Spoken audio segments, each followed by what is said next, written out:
If you struggle at safely moving around the screen while always being at that perfect range to shut down your opponent's options, keep watching because this episode is going to be marvelous. We're talking about walking.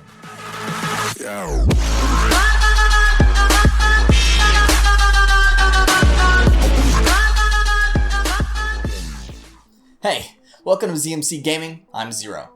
This will be the first episode in a new series entitled Fighting Game Glossary.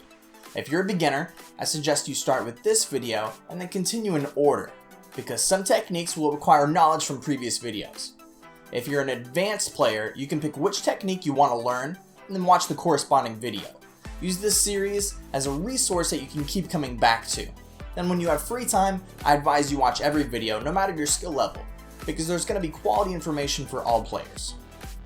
In this video, we're going to talk about footsies, or more specifically, walking. Walking in most fighting games is the safest way to get around.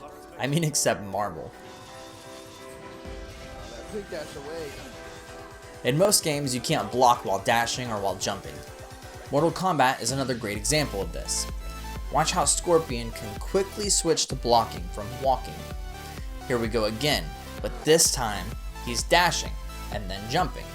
He gets hit both times. One of the best ways to use walking effectively is with footsies. We'll learn about footsies in more detail later, but the gist is using your better normals at their max range without whiffing. There's more to it than that, but that's for another day. I'll use Killer Instinct for this example because I can turn boxes on.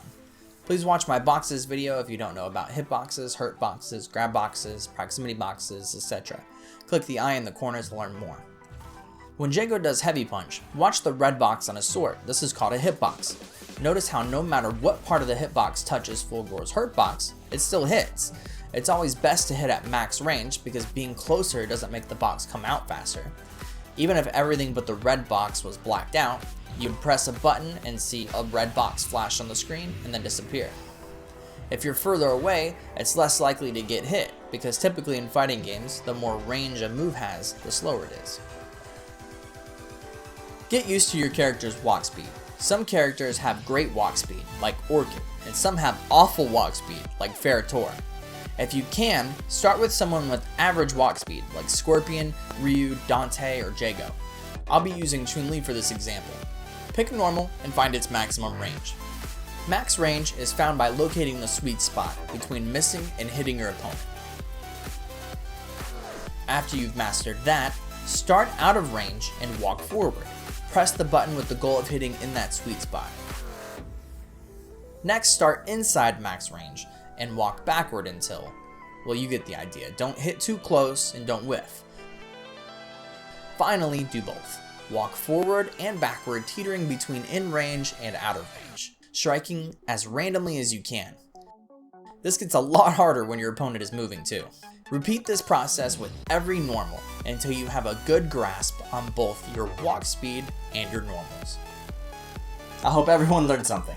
If this was too fundamental for your skill level, stay tuned, because there's a lot more info coming your way. I know this video is pretty basic, but my goal with this series is to be comprehensive, to be a resource for players of all skill levels to keep coming back to when they need to hone their skills. In next episode, we'll talk about boxes more in depth. I'll teach you what they are, things to look out for when learning a new character. If you liked the video, liked it. If you disliked the video, dislike it. If you have any questions or if you have an idea for a future video, tell me in the comments. Make sure to subscribe and turn on notifications so you don't miss an episode. See you next time. Thanks for watching.